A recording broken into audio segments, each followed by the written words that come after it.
Hair of the dog.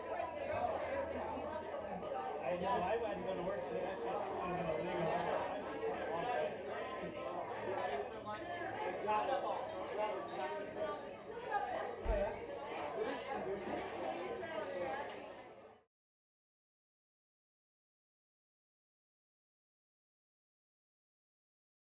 That 903. Hey, welcome back to Beery Good Entertainment, everybody. This is episode 76. We are recording January 11th, 2020. It's already been a long month, hasn't it, Lola? Tell me about it. I feel like just the last few days have been like 6 months. Yeah. I mean, I'm about ready to twitch until I twitch into the ground and do a little spirally twitchy thing in like I'm burrowing.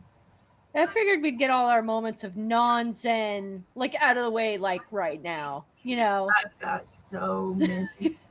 But first, before anything, we must have the Please. beer. Thank you. I've got something that I don't think I've drank before. It's I can't even tell the name of it. Oh, this is kind of perfect. It's called Reasonably Corrupt. That's hilarious. I didn't even notice the name of it. It's a black lager. I'm gonna have to remember to check into Untapped. I've been really bad. I haven't been checking in lately. And it says drink real beer. I hope it's not one of those real ale things. I don't know. Don't let the darkness fool you. That would be an interesting topic for a show. What is reasonably corrupt? I mean, is it when you fudge something because you know it's for the better good? All right, I'm gonna open it. Can't really smell much. Accidental political infection. What would that be? Well, Oops, I voted for Trump. Actually, the year 2000, Florida, people did accidentally vote for Pat Robertson. Yeah. And I actually understood how it happened because I had a butterfly ballot too. And I told the lady who worked there, I said, I'm 28 years old and I have a bachelor's degree and I don't understand. I can't get this. I mean, you needed a ruler to be able to go across and see exactly who you were voting for. And God forbid, I mean, someone with not great eyesight, if they don't have a ruler, they're screwed. And so a lot of people voted for Pat Robertson in 2000 and everything was changed. You know, I don't know if anything like that happened with Trump. But anyways, that whatever that was an accident. Your black lager was made with a German yeast. Oh, that's good. Okay. I wonder if it's actually from Germany or just German style. I don't think Great Raft Brewing. I've never even heard of them. Isn't that funny? I just pick up stuff because it looks neat. I don't even often know anything about it. Not much of a head, but that's okay. That's kind of to be expected with a black lager because it's dense. I think when I think of lagers, I think of kind of dense, especially black lagers. It's got a little bit of a head, just a little bit of foaming, not too much, just a little bit. It's very dark. Can you see how dark it is? Very dark, like charcoal black dark. Charcoal, yeah. I mean, I can see my reflection. I can't see anything through it. Yeah, I can't see you. You're gone. You're there. You're gone. You're there. I'm learning object permanence. I heard that like that's the where you're supposed to be at when you're 2. I'm just a little late. Okay, so I'm gonna drink it. Pretty good. It's actually very subtle. Not really knock you down type of flavor. It could be a brown ale, honestly. It's got, when I think of lager, for some reason lagers have a little bit of almost metallic taste to me. I don't know if it's just the way it's fermented or whatever, but it always has a little bit of a taste like that. And this has that kind of metallic, smooth taste, but it also could be a brown ale. I mean, it's pretty much tastes like maybe a slightly danker, richer brown ale. It's still good. Interesting. The description says a black lager with dark and roasty malt sweetness. Don't let the darkness fool you. This is a sweeter, fuller-bodied version of the premium lager you know and love. It has a smooth, crisp finish with depth of color and taste. I get the smooth. I get the malted, definitely very malted, almost like a coffee taste because of the malted. Mm-hmm. Yeah, it tastes different than a regular lager. I wouldn't compare it to a regular lager because of the maltiness, but Yeah. it is pretty good. I like it. I mean, it's something that would probably be an everyday beer for me. I wouldn't go out and be like, oh my goodness, I'm going to get this beer again. But Yeah. it's good. It's good.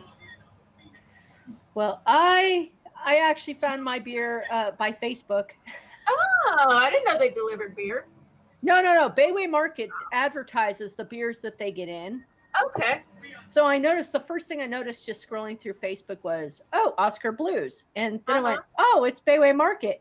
And then I noticed Death by King Cake. King Cake. Interesting. Okay. So I saw vanilla, cinnamon, nutmeg, and I went, gotta have it. Didn't even read the rest, which was cocoa nibs, orange peel, and pecans. That's nice. This is a white porter, which is kind of weird. It's only 6.5. I have the ABV here. It is a 6.5% white porter. That's interesting. I need to White porter. Well, have you heard of white stouts? Mm-mm. They're basically colorless stouts, Okay. and the best white stout. Come on. Yeah, it is a little fuzzy. I don't know if that's me or you. No. That's. It doesn't love me today. So the best white stout I've ever tried was Prestidigitation. Interesting. Good for you on saying that. I feel like I've just made the picture worse. It is very fuzzy. If we're playing any videos, pause. Okay, okay. That's better. Okay, much better. I can see you. That was my fault. That was entirely my fault. Okay, so once again, Oscar Blues, Death by King Cake, and here goes the actual beer itself. Very yellow. It is very yellow, and it looks like it's going to be clear. Yes, it is. Well, it's more like it looks more like a dark orange on the screen, but it is very yellow. It's straw yellow to me. Okay, interesting. Big fluffy head. Yeah, very much. I feel like I get more almonds than, a little apricot, orange, slight bit of nuttiness. Interesting combination. Woo! The taste, though. Oh, this is like good. It's like biting into an orange cake. Oh, that sounds nice. I love orange. Ooh. There's lots of orange. There's orange, vanilla, icing. This is definitely a dessert beer. Oscar Blues did really well with them. Yeah, lots of orange pecans all in the back. So yeah, nuttiness. This is beautiful. This is nice. You know what? This was definitely worth the $2.99 I paid for the can. That's pretty good, actually, for something really nice that's not your standard Miller or whatever. You could definitely use this on one of those nights where you come home and you curl up with like a gallon of ice cream and people approach you and you snarl at them. That was me today. Go away. That's been me for a long time. Leave me and my beer alone. On my beer, go away. That's Oscar Blues. Oscar Blues. Wow, beautiful. They don't give me the blues. Thank you, Bayway Market, for posting this, because the second I saw it, I had to run out and buy it. That sounds awesome. Absolutely fantastic. That's funny because I've still got some of that I had before. It was some kind of cake. I can't remember the name of it, but it kind of looks like that, and it's still in there. I might have one later. Well, they also have Oscar Blues also has Death by Coconut, and I haven't seen that around in a long time. That's actually very nice. It's bigger in flavor than Maui's coconut. Okay, I like strong coconut. If you're gonna do it, I need to feel it on my tongue. Give me coconut. Don't half-ass that. And so the texture is really rich. It's almost, I would say, almost stout textured, not porter textured, stout textured, like it's sticking to my mouth. Okay, yeah. Definitely worth every penny. I would definitely buy this again. Absolutely. That sounds awesome. Now, did they have 6-packs or 4-packs or just the singles? These were just singles in the fridge, but I'm pretty sure that if I asked for a 6-pack, I could get one. That wouldn't be a problem. I wonder if they would lower the price on a 6-pack. I don't think so, but it really depends on, because the owner over at Bayway only orders a specific amount. Oh, okay. So it's not like he's going to order this in all the time, unless it's a thing that's produced year round. I don't realistically believe that Oscar Blues is going to offer this year round. I think this is part of their seasonal series that's released in January. Okay. Seems more like that would be a spring beer if it's like nuts and fruit. Doesn't that seem more like a spring beer? No, it has remnants of a winter beer in it. You know, like the cinnamon and things, a little bit of cinnamon and nutmeg. It's really kind of more of a winter flavor than those bright spring flavors. Okay, so it's not like a flour.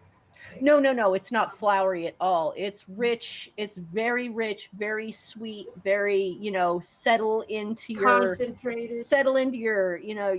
your comfy phase and just before you take a very long winter's nap. That sounds nice. I don't know about winter. It was 77 degrees here today. Oh. I have the air on. We don't get a break. Florida. Poor Florida. I know. It's frustrating. Well, along with our topic, we have some extremely sad news. Oh, about the closing? Is that it? Yes. Good night, Boulder. This time it's for reals. The whole of Boulder Brewing will be gone by January 18th. I thought the article said just their pub. No, that was last time. Last time we held the news, it was just their pub. They were keeping the brewing. This time they're closing everything. They're selling all the buildings, selling all the equipment. They even sold 6 of their recipes to Sleeping Giant, which Sleeping Giant took over brewing for other breweries. So they don't actually have any flagship beers of their own. So they're going to take the 6 flagship beers of Boulder Brewing. That includes the Boulder Chocolate Shake, which is one of my favorites. And they're going to brew those. And those are going to be their beers. I wonder if they'll give a little nod, like put Boulder in the title somewhere. Oh, well, yeah, I assume that, everybody's going to know it's a Boulder beer because that's how you make the sale is by telling people, we have Boulder beers and everybody knows the name for the last 40 years. Yeah. So that's a brilliant idea on Sleeping Giant's part. It might get them further into brewing their own recipes and having their own brewmasters. They could call it like a series. It could be the Boulder series. Oh, yeah, exactly. The Boulder series, yeah. And that way people would know, it's a Boulder beer. Yes, yep. I think Sleeping Giant or whatever should take our advice. I'm glad to see the Boulder Chocolate Shake is still going to be available because that's one of my all-time favorite chocolate. I think beers. I had that. I remember that name. I think I had it. It's really delicious. I know really I've had sweet, Boulder like a really sweet chocolate shake beer. Oh man, that sounds so good right now. Oh, that sounds awesome. I wonder how good the distribution is for Sleeping Whatever, because I've never heard of them. Sleeping Giant, I'm actually not sure. I haven't taken an in-depth look into them, but apparently they do brew beers for people who don't have, they don't have brewing facilities of their own. Oh. So they brew the beers and contract brewery. They contract brew.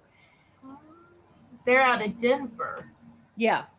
That's where Boulder is/was. It's not in Boulder, Colorado? I don't think so. Oh, I just always assumed it was in Boulder. Well, I could be Boulder and Denver. I don't know either. Could be in both places. Could be in both places. I just wonder if they what their distribution is. It looks like it's just I'm on their website. I can't really tell where they distribute. Oh, I was under the impression they were in the same place. They are not. Denver is about 30 miles away. Okay. You can tell I have no idea about Colorado. Oh. I have no, except for it's very square. And there are mountains there. What's really funny to me is I'm looking at the map, and even though it has mountains and snow, it's really like smack in the middle between the north and south. Mm-hmm. It's like right above New Mexico. Is that New Mexico? Yeah, I think that's New Mexico. Which I do know that New Mexico has snow. I found that out. Mm-hmm. So it's just interesting to me. Well, whoever does buy Boulder Brewing's equipment, they're going to be getting a lot of stuff. They are some pretty brand new, like big buildings and lots of equipment.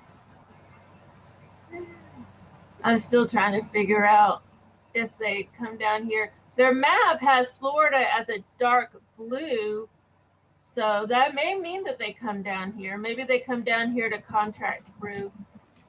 That would be interesting. And now I want to know, do they distribute or are they just like for brew pubs? I think they're just contract brewing and people take their beer and go sell it themselves. Oh, okay. Interesting. Okay. All right. Well, good luck, sleeping giants. May they wake soon. Yes, I did. Oh, they even have a lab. Nice. Oh, cool. They can do neat concoctions. Experiment like the mad scientists they are.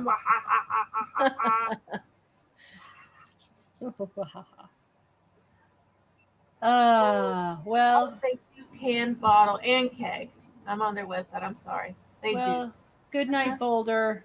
Good night, Boulder. We'll miss you. We'll miss you. We'll dream of you often. So, I figured we'd do beer predictions, but just one for each of us. Okay. So for 2020, I think that we're really going to move forward with this low-cal craze. Mm-hmm. I totally anticipate someone's going to come out with 100-calorie porter. That would be some weak porter, I think. It would be nice, but people are going to demand it, and I'm not saying it's going to be good. I'm just saying somebody's got to come out with it, because look at how high calorie intensive all the craft beers are, and people with their intentions of, getting healthier, and everybody's buying seltzers. Yeah. I think craft beer is going to try it. That's a good idea. I would try that, definitely. I couldn't do it. there. You get it? I spent a couple of hours trying to figure out malt ratios, and I could not figure out a way to come out with 100-calorie porter. But I don't have the equipment. I don't have the experience. Someone with a laboratory, maybe Sleeping Giants could figure it out. I don't know. Maybe if you could find a way to make artificial wheat and malt. I don't know. You grow them in a lab. Maybe different types of grains that are less calorie intensive, and you might have to deal with throwing in some colorings, maybe. I thought the same. Just because it looks dark doesn't mean it tastes dark. I know. But I mean, I was looking at the 18 best low calorie beers from 2019. Mm-hmm. And I mean, they're all lagers.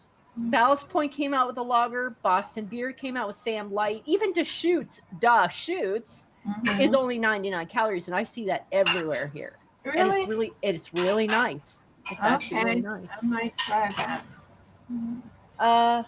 Fest Beers. Lagers Full Sail came out with a light lager.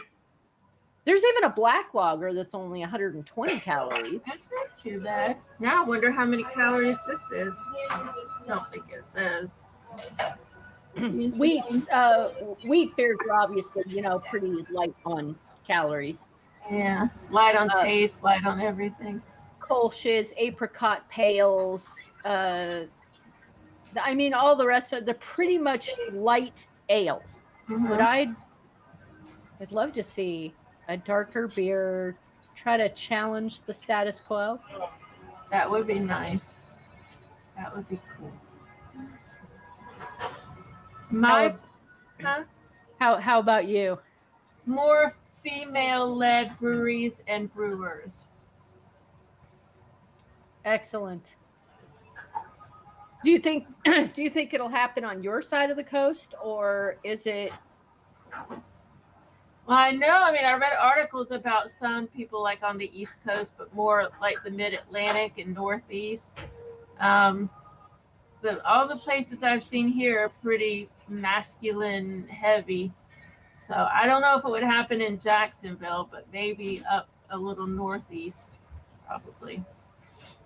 That's a great point. I would love to see lots more female ownership making the decisions. Mm-hmm. And then I know there is already at least one brewery, I can't remember the name of it, I really should, that is all female. But we need more. Yeah, we need it not to be a thing anymore. It just needs to be, oh yeah, that's owned by a woman, whatever, Yeah. Yeah, it needs to become common enough so that we go, okay. Yeah, it's not an exception anymore. It's not like, oh wow, look at that, it's owned by a woman. It just needs to be. Very true. That's a good prediction. I'll be looking to see if that happens. I hope so. Do you have a percentage you were thinking of? I'm not sure what the percentage is now. Say the percentage is, I don't know, 5% now. I don't know, maybe 15%, 20%. It's hard. So a rise of at least 10 to 15%. Yeah, I mean it's hard because I think breweries are kind of going through a dip right now. They have been for the last few years. Places are closing. So It's really hard to know what the makeup's going to be in the next year. Maybe women could actually take over some of these failing businesses. That's what I was thinking. The businesses that have not made good decisions. Yeah. That maybe don't do the best. Yeah. So if you're a woman and you think you can do it better and you have the wherewithal, jump in because we're all behind you. Yeah, definitely. We'll drink there. We'll buy from you. We may even go there and visit you and interview you. There you go. I found womenincraftbeer.com. Oh, So cool. that's probably something I'd be interested in looking in. That would be neat.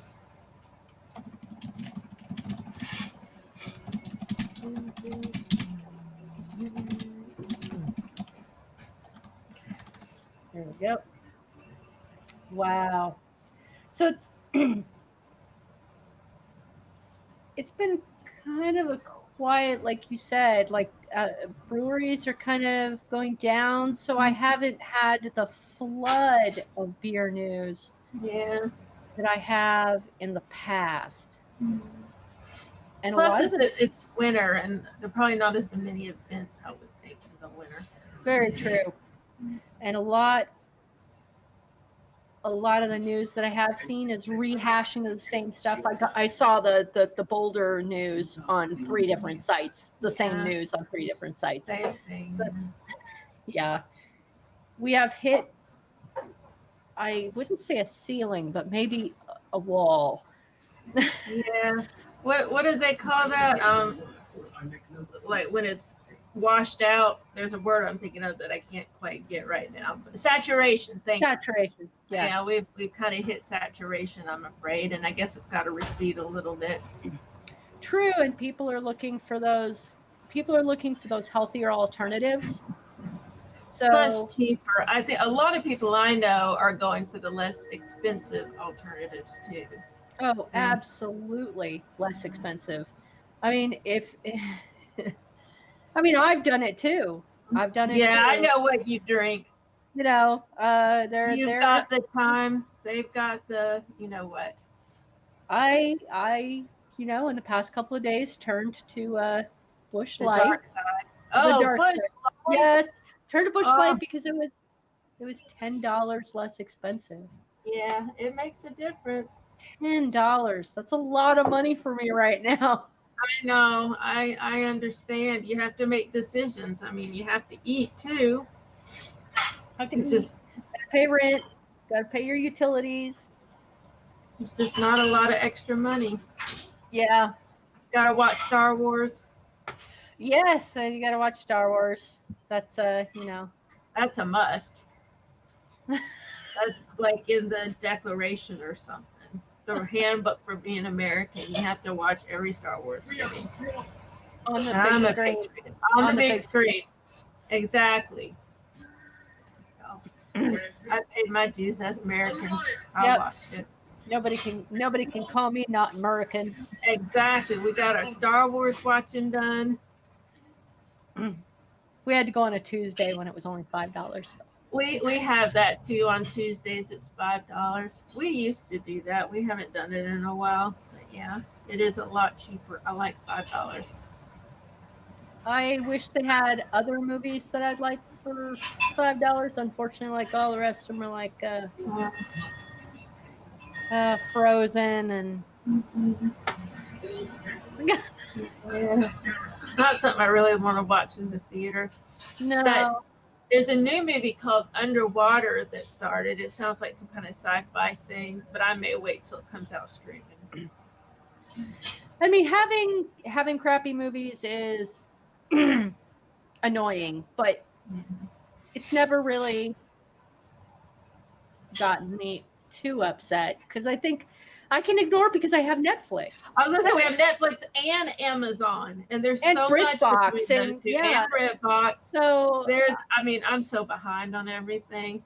I can personally, let the movies at the theater go a bit. That doesn't really bother me too much.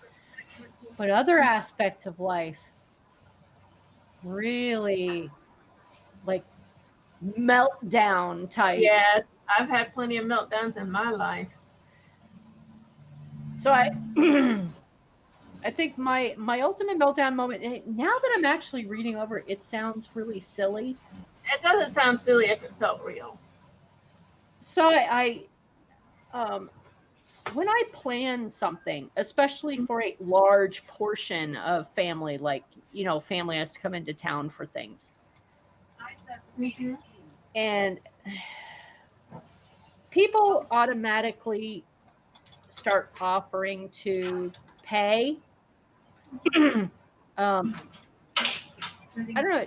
It drives me up a wall because it takes an enormous amount of effort to, one, plan the whole thing months ahead of time to get to the point where you're actually having the event.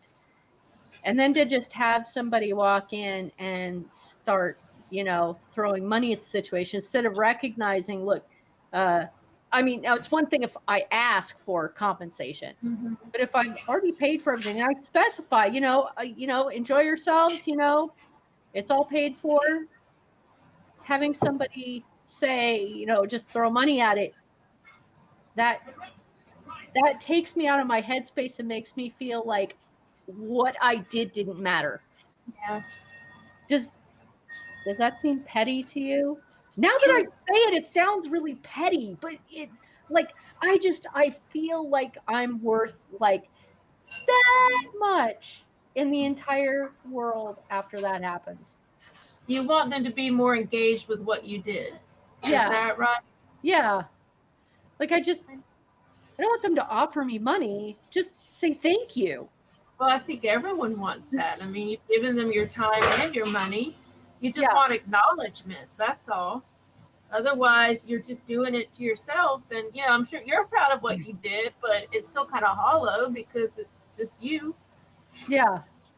It starts with, the original envisioning the idea, and then you got to make sure that you have enough, you got to plan and to figure out how much money is it going to take for me to do it? How many people can be there? What do all these people need? Food, drink, entertainment, whatever, and then you come to the event itself, and then you have to deal with going into a place where you may not be comfortable, but everybody else likes it, so you put it there anyway. Might be like a crowded situation where you're already not comfortable. So by the end of the night, you like claws in the carpet. Mm-hmm. And all you can envision is going home and taking a shower. Yeah, taking a bath and then going to bed. But, at least you have like the satisfaction to know that you did something, you completed something. Very true. It seems like when people start throwing money at it, that it didn't really matter what I did. And then like my heart just seems to break into little pieces. Like they could get anything done with money. I mean, money is impersonal. Yeah. It doesn't acknowledge the creativity you put into it. You can't buy creativity. Very true. Yeah. So I guess there is merit to the upset. And I've dealt with many crowded situations. Oh, I hate crowds. But I can usually control that enough to get through it, and then it's okay when I get home. Okay. But the pain of having somebody not recognize me, that really lasts. That's hard. And I get mad sometimes when that happens. I get put out, and I'm like, well, I won't do anything for them anymore. Yeah. Well, an example. This is someone at work. I won't say a name. But I remember this happened like probably 8 years ago. She's very active in doing extracurricular stuff. And she would always do our heart walk. And one year, for no reason whatsoever, the powers that be assigned it to someone else. Didn't discuss it with her or anything. They just assigned it to someone else. Yeah. And she came up to me. She was just talking. And she's never bitter about anything. She's never petty. She's a very mature person. But she was pissed. She was like, I've been doing this for years. Did they even notice? Did they even care? I mean, and I understood how she felt. I mean, I'm sure it felt like they had just kind of kicked her under the rug, like, we'll go with someone else. Like, or they thought somebody else just deserved recognition and just didn't even notice that she'd done all that work beforehand. That is so cruel. Isn't that horrible when she gives her life to that company? It's like, at least acknowledge and say, you've been doing such a great job, but we're just going to give someone else a shot this year. They could do that. That's fine. Instead, they don't even, not a, hey, you've been doing a great job. Thank you for all that. Like she never been there, like she never existed. It made me mad for her. Oh, hi, Cyber. Yeah, he's been Cyber's been commenting. chatting. He has. He said he knows of 2 all-female led breweries, Modern Times and Lost Coast, or head brewers. I mean, women head brewers. And I didn't know that. I love Modern Times and Lost Coast. So that's pretty neat, huh? Oh yeah, Lost Coast Tangerine is beyond good. Beyond. So that's pretty neat. That is pretty neat. Yeah, we're getting regular deliveries of Modern Times here in Coos Bay, so I can't complain. I'm really happy to see that, and I will definitely be I'll definitely be supporting them more. Yeah. Oh, tell me again. I'm sorry. I was reading the comments. Tell me. I said I'm happy that Modern Times gets delivered to Coos Bay very regularly, and I'll definitely be supporting them more. Definitely, please do. I think that's awesome. Maybe you could figure out who the head brewer is and find her on Twitter or something and follow. Oh, that'd be great. That'd be great. Yeah, that would be cool. You could retweet her stuff, support her personally too. Well, I can do that too. We'll both do that. I can't get the beer, but I can at least support her. Well, thanks for letting us know, Cyber. That's invaluable information. Yeah, he knows all that neat stuff. He's very good at filling in the knowledge holes that we have. And I will be very happy to take advantage of Cybernaut's knowledge of the beer world in March. Yes, you're going to actually meet the man, the legend. The legend. Now, will you recognize him? I don't know if he's going to be wearing his big blue eye. Yeah, it might be kind of difficult, but I do have a hydrogen sniffer. Oh, okay. So I'm absolutely sure that will work. That will work. Okay, that works. Okay, and we think we guessed his name once, but you may have to be our spy just to confirm it. Like, kind of see if you can see his wallet. Like, his driver's license probably says Cybernaut. Oh yeah, our producer is suggesting that maybe we could get somebody from Modern Times on for an interview. That would be great. I would love that. Would be great. Yeah, I would love that. We can get in touch with her, figure out her name, see if we can get in touch with her.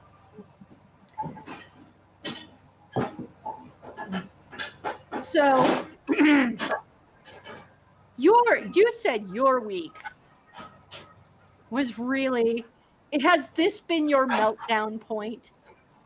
Yeah, they finally, it's gotten so bad. I finally said screw it, and I applied for another job.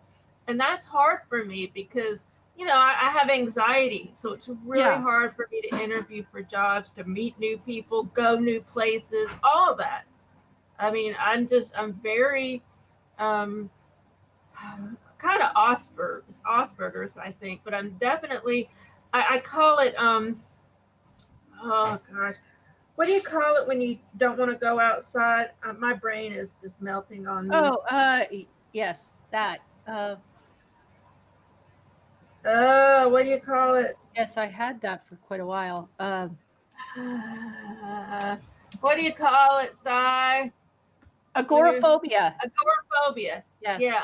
I think I'm pre-agoraphobic because I go out, but if I go somewhere I've never been before or I'm familiar with, I mean, I just start freaking. My skin feels like it's crawling, and I'm just like so uncomfortable and antsy. I hate it. I remember when I would take the bus with Mom to her different appointments. When you take the bus like that for disabled people, you're on their timetable and you have to go wherever they're going to drop off people and pick people up. And we would go in areas I didn't even know existed. And I would just be so, even though I was on the bus, I was going to be fine. I just had this overwhelming feeling like I was going to be abandoned. like just dropped off and not know where I was and not know how to get home. It's horrible. So did you feel like more like you had less control over the situation, or was it the area itself that Not the area, just that I've never been there and I didn't have a clear idea of where I was. You know, it's not like I could see the river and know to go toward the river and know where I was. I mean, I had no idea where I was. It was a residential area. I mean, if I were left there, I would have no idea how to get home. And it's like, it's a panic. And I've lived and worked in the same area for so long. And the thought of having to go somewhere else, it just like terrifies me to my very bone. That's why I've avoided for 11 years trying to find another job. Plus, you know, like I said, I'm not good at talking to people. I get very nervous at interviews, very nervous. But I've been on this anti-anxiety medication for several years now, and it seems to be working. I'm more steady when I talk to people. I'm not like, anything like that. So I think I'm a little bit better at talking to people I don't know. But also, you know, having to get all the paperwork together. It took me hours to apply for this dang job. Hours, because they want so much stuff. I had to find my transcripts. I had to find my certificate that said I did AmeriCorps. I had to find a ton of stuff. Whoa. Yeah. That's a lot. I know. Oh my goodness. And I had to go through all my stuff in the garage. It was hard. But I finally finished. But that's just one job. But I mean, it got so bad this week that I mean. So is the thought of doing a new job better or worse than the thought of remaining, you know, doing your old job? Because I know it seems like they were asking you to do more and more and more. And it's not getting any better. If I thought it was getting better, I would hold on, but it's not. They refuse to hire new people. We've lost 3 of our people. And they have one person in training, but she's still in training and she's replacing someone who left. Yeah. And the work has tripled. And we are so in the hole.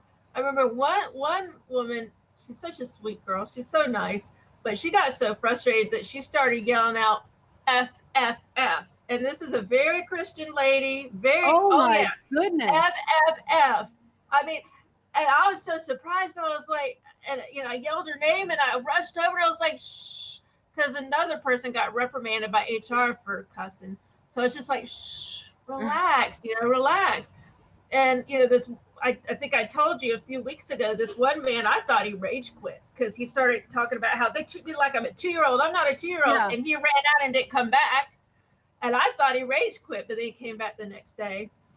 So, I mean, goodness. Well, it doesn't sound like their track record is going very well now. No, and it's been bad for a long time, but this is beyond bad, and it's not going to get better. I keep telling them it's not going to get better, but they don't want to listen. They don't want to listen. And the one girl who said FFF, she had a job interview, I think Friday, she told me. Mm-hmm. So it's and the one guy who had rage quit, he said he's always on websites looking for jobs. Yeah. So, you know, I can't do it anymore. No, I mean, when you come to that point where the thought of sitting at your job is giving you nightmares. Mm-hmm. I was having heart palpitations this week. I mean, my blood pressure. You can't just sit there and take that in, you know, that's not fair. It's not fair to you. I can't do it anymore. I mean, I was just done. You know, there comes a point, it's like a bad relationship. And I've had this before where you take a lot of crap and you do for years, but then something happens and like a veil just comes off or something just happens and your face goes slack and you're like, I'm done. And that's it.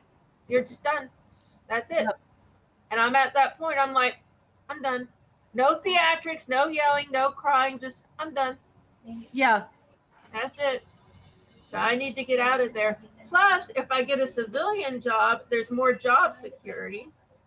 And there's a lot more mobility, because if I don't like the job I'm doing, I can get another job, and it's still the same employer, just a different department.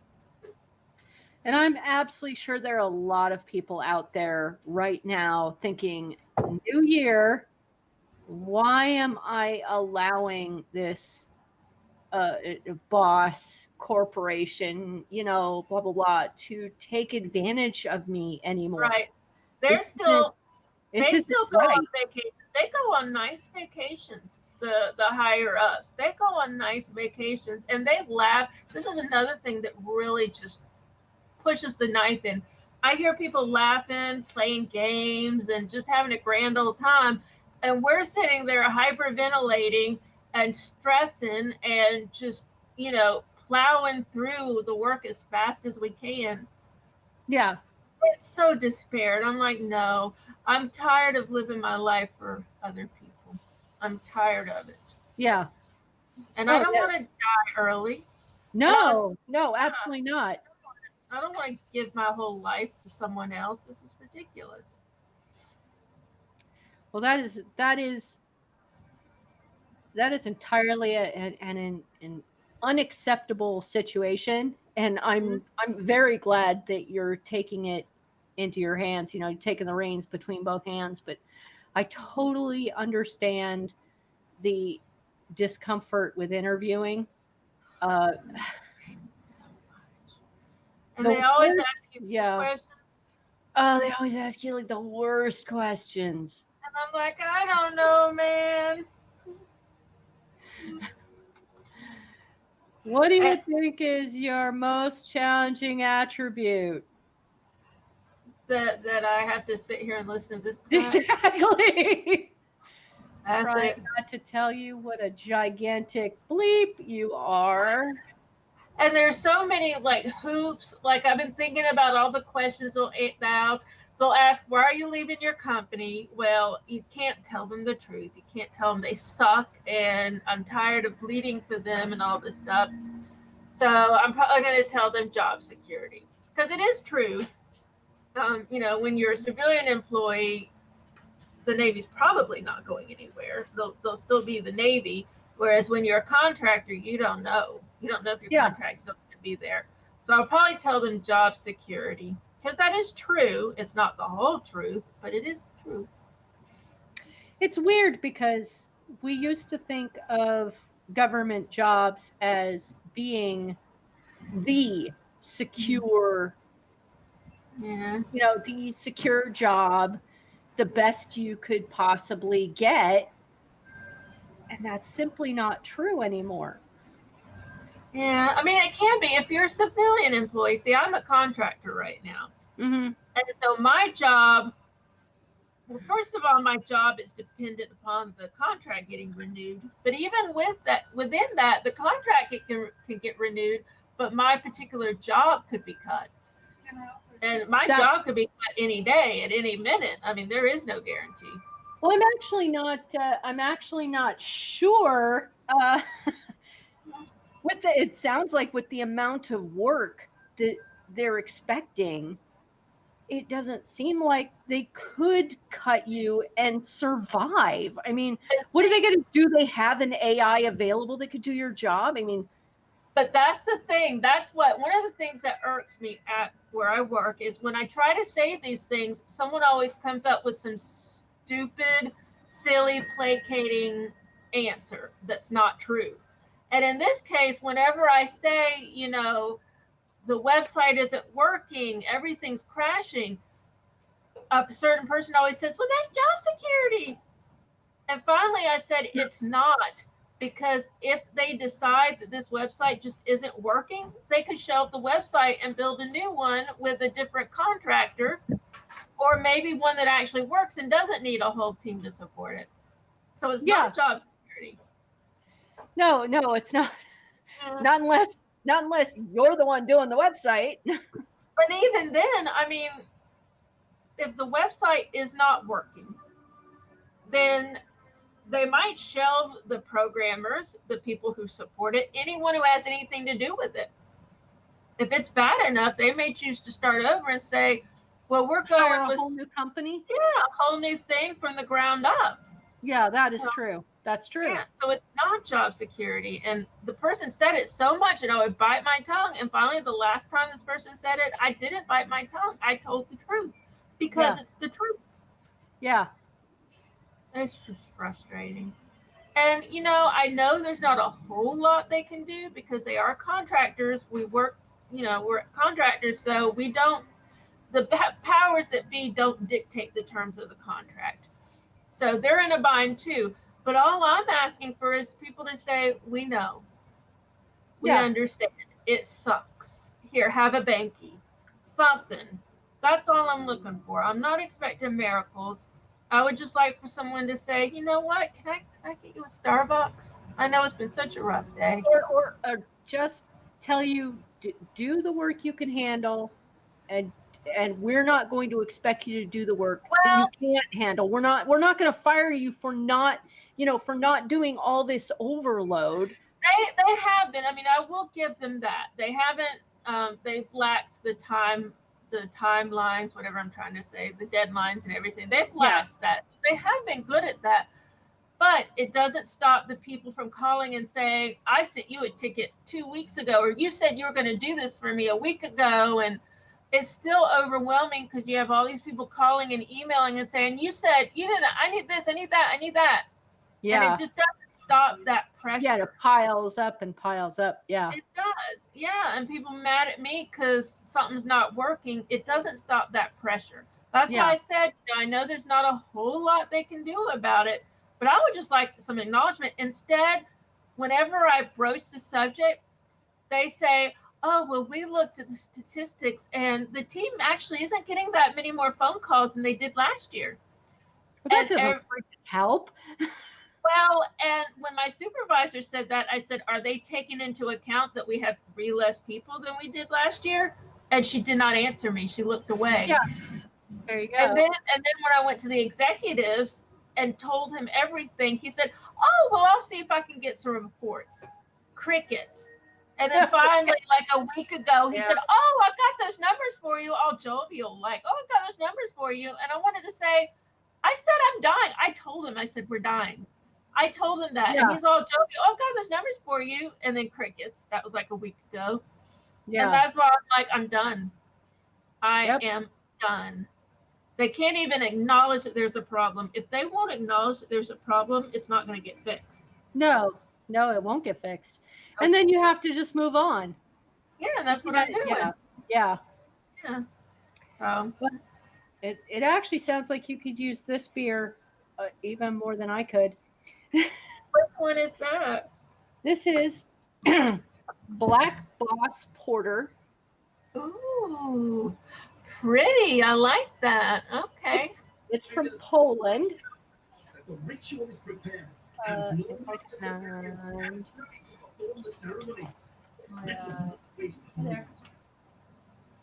I'm trying to get our producer to give me his glass.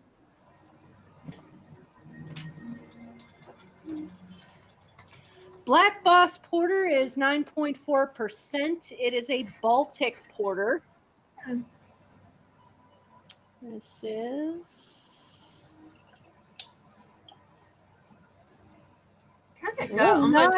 not much of a head at all. I'm going to be really, really careful with this one. 9.4%. Definitely. It's a pretty color, kind of a maroon brown. Excuse me. Yeah, it does look like a little bit of a brown. Like a red. Actually, you know what? Okay, so that red, the red that you're seeing on the side is actually our LEDs. Oh, okay. Yeah, we got to be careful. Plus, you're wearing sort of a red shirt, so. And actually, now that I look, there is a red hue all around you, so. I guess we don't have truth in video. And the aroma off this is seriously all porter. Ooh, I like porters. Yeah, I'm going to give. I don't think I'll be able to drink an entire thing of this. So. Okay. And it The aroma is really like that. You know that strong roastiness? Yeah. Wow. Go from sweet to sweet. Whew, and I couldn't I actually could not get any information off the website of the brewery. Oh, I'm gonna mess this up. Brauer Witnica. I don't even know what that is. That's the Polish brewery name. Oh, is it from Poland? It is from Poland. Sweet. And Tux said that it was only $1.99 for that. It was at Weimar. That's good. So this is definitely mass produced. Mm-hmm. I see it everywhere. Oh, that's okay if it's good. You know, if you like it. But you know what? If you want a very rich, high ABV beer, this is right up your alley. I mean, it's very deceptive in its smoothness. I mean, I could drink half this down without too much of a problem, but it's 9.4%. Chug. Okay. Chug. Maybe when I get to the point you're at. Mm-hmm. Yeah, I think you would really enjoy this. There is a lot of chocolate and coffee in this. Oh, I would like that. Not a whole lot of like bitter hops. Good. Enough bitter hops so that the sweetness is cut at the end of the sip, but it's really addictive on the sip. Like you take a sip and then you want to take another sip. And that's how you get drunk. And I get the feeling that this would go really well with salty snacks. Ooh, now I want salty snacks. I've got crackers somewhere. Like, salted nuts, popcorn, things like that. I think Black Boss Porter would be very well suited to that. Wow. Now all you need is a big screen TV and a bar stool. Got the peanuts. And an entire bowl of Smurf Berry Crunch cereal. Oh, man, that would be excellent. I would love that. I miss Smurf Berry Crunch cereal. I guess they don't have it anymore. No, they stopped making Smurf Berry Crunch way back in like 1988. Oh, that was a while ago. Yeah, okay. I was in elementary school. They made it for a couple of years while Smurfs were, all the rage. And then when I hit high school, I think it was gone. That's too bad. I remember I was in 5th grade the first time I saw the Smurfs. I remember because I was spending the night at my friend's house, and I remember seeing it on her TV, and I was like, what's that? Yeah. And she said, it's the Smurfs. And I was like, oh. It was so cute. It was so cute. It was so innocent, I missed that. Was it part of the Crunch type family cereal like Captain Crunch? They just well, actually I'm not sure who actually made it. But it came out, at the same time as all the TV cereals started coming out. It was basically just, little colored puffs of corn and rice, but it was exciting and it was sweet and I liked it. Well, I was thinking because I think Captain Crunch has some like multicolored type versions now. Let me see. Hold on. And it probably tastes the same. Although I'm totally into the health thing and I wouldn't bring cereal into the house anymore unless they have Christmas Crunch. Oh, really? I'll bet that's the same thing, just relabeled. It's expensive on Amazon. Really? It's $11 on Amazon, but it's a limited edition, so I imagine they don't make it anymore. Oh my! But they've got Cinnamon Crunch. What else is this? What's this? Is this the best way to be dealing with our? With what? Is this the best way to be dealing with our meltdowns? Food? No, but at least we're just looking at food. They have red, white, and blue crunch for 4th of July. Oh. So, Cotton Candy Crunch. Oh my goodness. Halloween Crunch. Hero Crunch. Wow. They're kind of UFO Crunch. I want UFO Crunch. I want UFO Crunch. Lucky Charms, cinnamon, vanilla. Oh, Lucky Charms has some different kinds too. Now, yeah, it was. So you know the regular brown parts of Captain Crunch. If those were colored, that's the exact same thing as what Smurf Fairy Crunch was. Okay. It was just in a different form. They're all the same. I know. I have this memory in my head of going to my friend's house in the morning, and my friend's mom would make us breakfast. Okay. And it was either cereal, pancakes, or waffles. Ooh, I would pick pancakes or waffles. And on the days it was cereal, she had I'm not joking you, 9 different boxes of cereal out on the table. That's what I'm talking about. Smorgasbord. Yes. So I mean, you could have just one, or you could have a sprinkle of everything. You could mix them together. Oh yeah, some parents wouldn't let you do that. But yeah, you know what I would want? I would want a segmented bowl with 4 little segments, so I could put Cap'n Crunch in this segment, Lucky Charms in this one, and then maybe a healthy one in that one, maybe, and then Cocoa Puffs maybe in one. Yeah, Cocoa Puffs. Yeah. You know, I did have a comment from somebody. I think it was a couple of weeks ago, who said they had a thing about their food being separate, but it was such a focus for them that if the food touched, they would have a meltdown. I used to be like that. I'm not anymore. Now my food's all in each other's grill. But I used to be like that. Nothing could touch. I don't know why. It was some anal thing I had going on. I don't understand the mindset, but this was an adult woman. Yeah. Who said, if my food touches each other, I have to have a very large plate. And I only have very small servings of each thing, or I have different plates for each thing, because if my food touches each other, it's completely inedible at that point. Completely. I can't eat it. It must be an OCD type thing. If she's that, certain about it, she's that specific about it. It sounds like an OCD thing. But so many people have different things that make them upset. Yeah. For some people, it's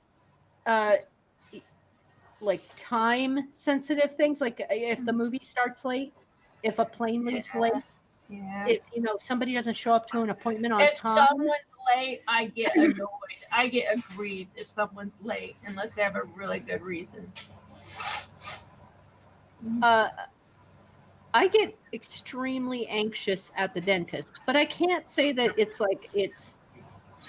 the end of the world. Yeah. It's not like a complete meltdown, right? It's terrifying. But it doesn't involve anger. It doesn't involve, being that way upset. It's just, for me, it's just, I'm sorry. I'm afraid of you. That's kind of like me with job interviews. I'm not angry. I'm just shaking and I feel like I'm going to cry and I just want to run. Do you want to hear a true story about how I bombed a job that would have been really good for me? Oh, go ahead. I think we've all got them. Well, I had a job interview with a place that was run by people who used to be executives at the place I had left. And I had met them just by chance, and we'd hit it off, and, we were talking about the old stomping ground, and it was really great. They said, why don't you come in and interview for us? And I was like, oh my God, that's perfect. That is so great. Well, I've been on a lot of interviews and I was just wore out and just I was starting to get scared at that point. I wasn't going to get a job. So on the morning that I was supposed to go, I just meditated and I made myself just forget everything. just forget, your fear, forget your anxiety. I mean, I really just did a mind wipe, and I was so calm when I went in there. Everything was great. And then they started asking me questions, and I could not remember a damn thing. They asked me what my job was. Yeah. They asked me what my job was at the old company, and I couldn't tell them. It was so disappointing. I was so mad at myself. I mean, and the look on their faces, like, oh my God, what is going on here? I was just mortified, absolutely mortified. I mean, it was like my mind was a big blank space. So yeah, I meditated the fear away. I meditated everything away. I was like, I'll never forget that. And so after that, I'm like, you know what? I'm going to be stressed, but. So your brain basically said, look, we've been on all these interviews and we're done. It mind upped. It did a brain up. I have had those moments where the brain just suddenly lights off. It's like someone, like, those dumb waiters where you pull a lever and the trash goes. It was like someone pulled the lever and my brain went. There was nothing left. I was so mortified. I was just, and I always remember that. That was, 12. That was probably, 12, 13 years ago. I'll never forget it as long as I live. I was like, dang. And I think about what my life would have been. I mean, because I probably would have gotten that job. Yeah. Because I was just what they were looking for. If I hadn't done that, I would be working downtown, jet setting, being all cool and everything. No, now your cool ass self is with us. Yeah, and I'm not working downtown. We benefited. Yeah, you benefited. I still might be doing very good. I would just have a cool job, and who knows, I might even be like an executive by now. Well, maybe your cool job is still out there waiting. I hope so. I really hope so. I was thinking, I was like, I've got 17 years before I hit retirement age. I was actually thinking about that. I was like, I can't do what I'm doing for 17 more years. I got to make a change. Yeah. I have to. Does retirement make you nervous? No, I want to do it now. No. I'd quit now if I could. I would totally retire. Would. Yeah. I want to stay home. I don't want to go to work anymore. I totally would. And I even think about it. I mean, I have 401k or whatever, and I would probably have to cut down a lot of expenses, like no big Comcast package or anything. But it would be worth it. If I could be at peace and not anxious and not be bothered by stupid people, it would make me so happy. User said don't want to upgrade to Cybernaut says that if you were in the big office job, you'd be grumbling at all the F-bombs in the office and all the users that don't want to upgrade to Windows 10. You know what, though? I might be making a lot more money. Technical writing. I actually considered for a long time. I considered actually looking for a technical writing position. Mm-hmm. I do have the education. I don't necessarily have the experience, but I couldn't handle the pressure. There's no way I'd wind up. I'm not even sure I could handle the interviews. For technical writing? Yeah. The last few interviews I went on were, it wasn't necessarily meltdown, but I didn't make a good showing because I was too nervous of being face to face with somebody judging me. Yeah, me too. To actually say anything useful. So, I can't put on the face. It's so hard. I can put on a great face here because I'm comfortable. But you're interested in what you're talking about, and you want to be here. You want to do this. Yeah. But I'm not sure actually, attempting to get into a technical writing job in the industry would be a good fit for me. I'm not sure if I could actually interact with enough people to do it like I do the job I do now. Well, ideally, it would be working from home. I would also love to have a teleworking job. That would be most excellent. Oh, that would be fantastic, wouldn't it? Love that. I mean, I work at home. I work at home. I have to get up, set the hours, and do the work. Yeah. And it's much nicer. Love that so much.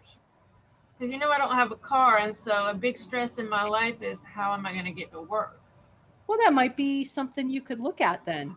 Well, I got that Humble Bundle. I don't know if it's still up there, but one of them was how to get a teleworking job. Yeah. So I started reading it. And they have a website to go to where they list teleworking jobs. Okay. But, I mean, I would want something steady and something with benefits. Yeah. That is something that is becoming very difficult to find, steady, secured positions with exactly like your 401k and everything. It's getting very difficult to find. It's getting very difficult. Well, and I'm also thinking, even if I could find something part-time, I need more money. I don't make enough money. I need more money. So I've been thinking about trying to find something part-time. But then I come up against the same, I don't have enough time because, we're trying, I was doing the scanner drone, trying to, upload all that. I spent all of Saturday last week trying to figure out the podcasting thing. And if I get a part-time job, I won't have time for those rabbit holes. Oh, yeah. I got to think about that. You got to balance. You got to try to balance as best you can. Mm-hmm. But yeah, I mean, something's got to happen. Yep, absolutely. New year, make our new opportunities. Yep, it's time. It's past time. And more money, more problems. I'll take the problems. I need the money. Well, speaking of Humble Bundle, I actually found an appropriate Humble Bundle for our topic. Mm-hmm. The New Year, New You bundle. Yeah. Actually has lots of books that concentrate on improving ourselves. I want this. It's got a lot of different stuff. It's got a slow cooker cookbook. It has it goes. It's like a range. The Diet Survivor's Handbook. And if you've ever tried to go on any diet and failed, you'll know how that feels. Retirement decisions.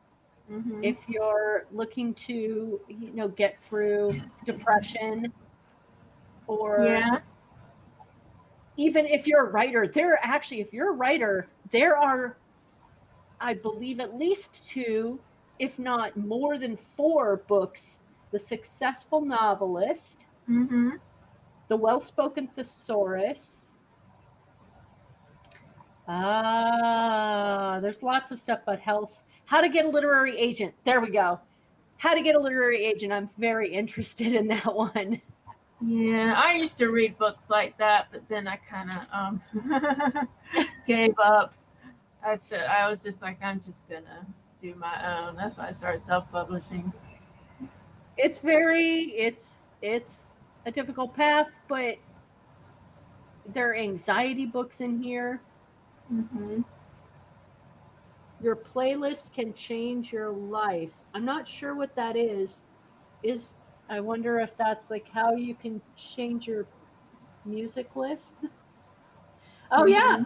Use the power of music to attain increased levels of performance, as well as enhance your ability to fight off the negatives of stress, insomnia, anxiety, depression, and even addiction. Makes me wonder. Yeah. Use music for your soul. Yeah. I'm going to get that. There's really a lot. I mean, they've got a lot of different things. Well, there's a $1 tier, an $8 tier, and a $15 tier, and there are 10 days left on it. And this this supports the Every Child a Reader charity from the United States that encourages literacy through programs like Book Week and Children's Choice Book Awards. Yeah. The retirement decisions, just a lot of different stuff. I mean, even one of these books would be worth the price. Oh, here we go. Writing great books for young adults. Young adult writing is really big right now. And that's what I'm trying to do. That's the book I've been trying to finish forever. Is that in this humble bundle? It is. It is. Writing great books for young adults is in the $1 or more tier. Cool. That is excellent.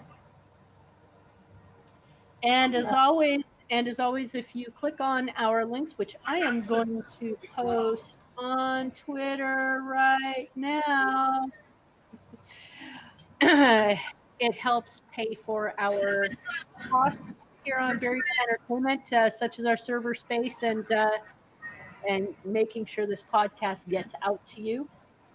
Yeah. And the one I was talking about that I already bought is still on here. It's the career building books. That's one I already bought. Oh, excellent. Excellent. So I'm definitely gonna get that. Go ahead and My strength is your Lord. to be correct. To my Protect humble bundle. my assuring New year, new you. my queen. No mercy.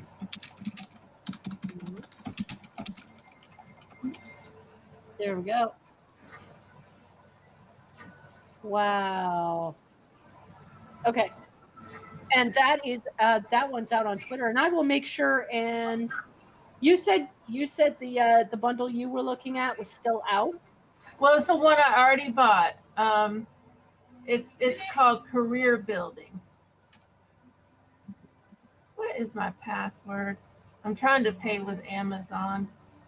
Maybe I'm like, Career building. yeah. It still has 15 days left on it. So if I could just ask our producer to give me that link,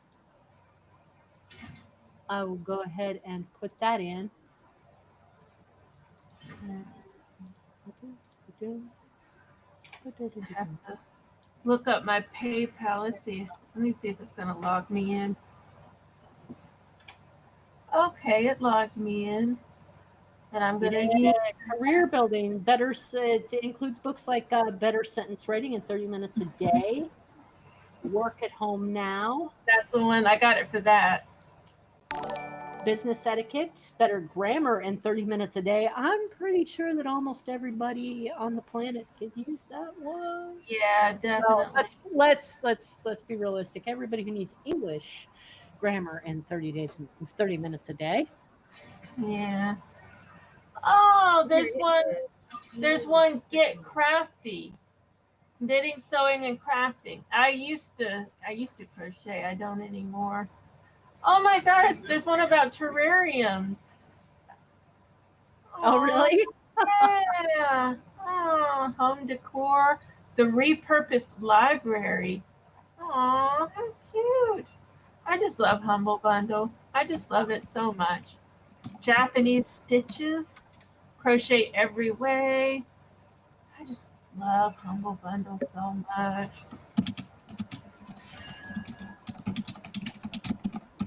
New Year, New You is what I just bought. New Year, New You. Hack your anxiety. I need that. Time saving I put the career building bundle into Twitter. Don't forget, you can find those links on Twitter at BeeryGE. And Lola, where can we find your spectacular self? LolaLaracy.com, LARISCY, and Twitter at Lola Laracy. Excellent. You can find me at L Tepler on Twitter. Of course, if you're interested in a little bit more of that's my writing. That's my writing profile. You can also find me at Sorcerer Zero, SZeroRCERESS0. And you could also find us on MeWe and on Facebook, Beery Good Entertainment. If you have any questions, if you have any comments, if you have opinions, please do let us know. We are more than happy to hear them, especially your opinion of beer. Yes, we like beer. Yep. And That's if you our have, if you have predictions for 2020 beers, let us know. Yeah, Or definitely. trends for beer, like Lola thinks there are going to be more women in beer. I really hope that comes true. I hope so too. It would make me feel good. Well, guys, it's been really great talking to you. It's been really great kind of getting this off our chests. Next time, we're going to be talking about another great show, but we're going to expand our British entertainment into a little bit more of an international entertainment. And it's not going to be just British entertainment. So if you do have recommendations for international shows, we're willing to watch. Just remember that we do need to understand what they're saying. Yeah, there needs to be subtitles or dubbed or something. Dubbed or subbed, please, because I only understand a smattering of German. Yeah. I know Spanish at all. I wouldn't know enough to pick up on what anybody's saying. Hey, Doggy. Doggy. Well, we will go ahead and decide next time's show sometime in the next week. And we thank you so much for being here. And thank you, Cybernaut, for coming and talking to us tonight. It was really great seeing you. And I hope to see you in March. And I think that's about it. We hope you guys have had a great night. We hope you guys also have a great beer. See you later.